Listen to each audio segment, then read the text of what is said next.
Hey everyone, welcome to The Creek. My name is Jared Miller and I'm the ministry lead here. And this video brings us to the end of Job's story.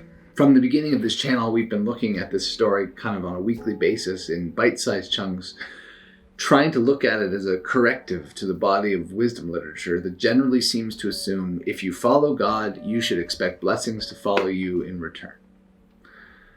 The problem is that for my life, and probably for your life, for most of lived reality, that just doesn't map. And so way back at the beginning, we posed the question that I think Job is trying to answer as a book, which is, what do you do with a broken hallelujah? For Job, they tried to find an answer to this question by squaring reality with their theology. For them, the problem wasn't this paradox or this contradiction, but it was the sheer brokenness of the equation. Sin was creating a barrier between them and God, and that needed to be overcome.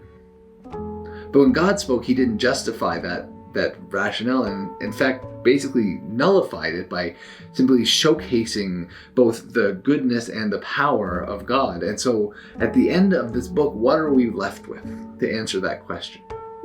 Because Job's friends head home and the whirlwind dissipates. And what we're left with is this weird kind of epilogue that seems like it was designed to somehow make everything feel better. Job gets back everything that he lost and then some. The end. Now, personally, I absolutely hate the ending to the book of Job. I hate that it tries to make everything all better at the negation of the human cost of what Job endured. Just because you get to have more kids doesn't make it any better that you had to bury the ones you had in the first place. But regardless of whatever it is I might personally think about this story, this is the ending that Job leaves us with. This is the ending that we get, like it or not. And so we have to ask the question, what is our takeaway from this whole book? What do you do with a broken hallelujah? And I think that the answer that Job leaves us with is that you have to live with it. Every single day, wisdom is inviting us to examine our life, the life we inhabit, both our tangibles and our intangibles, those things we can control and those that are beyond us, our thoughts, our feelings, our actions. Examine all of it, because every day we should seek to not only better understand who we are, but to better understand the world around us that we find ourselves part of and part in. Wisdom is ultimately an invitation to live with a broken hallelujah, because a broken hallelujah is the only kind that we can have. It's to recognize and understand at a fundamental level that being human is striving for meaning and transcendence in a world where we have little to no control over what happens around us, and even less power to change it. That we exist for a moment and we will be gone and we will be forgotten in a relatively short lifespan. To be human is to admit that doubt, despair, and denial are fundamental to our experience of being alive.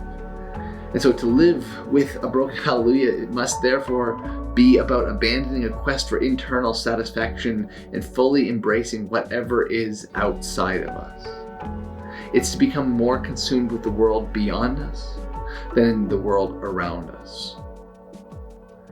That is, I think, Job's ultimate lesson for us. Watch what happens outside of us and be involved, engaged, and participating in the world, not in here, but out there. Thanks for watching this series. We're going to be starting a new one next week, and we hope that you will join us for that one as well. Make sure that you are subscribed to the Creek's channel. Hit the button down below and ring the bell to get notified of all of our content.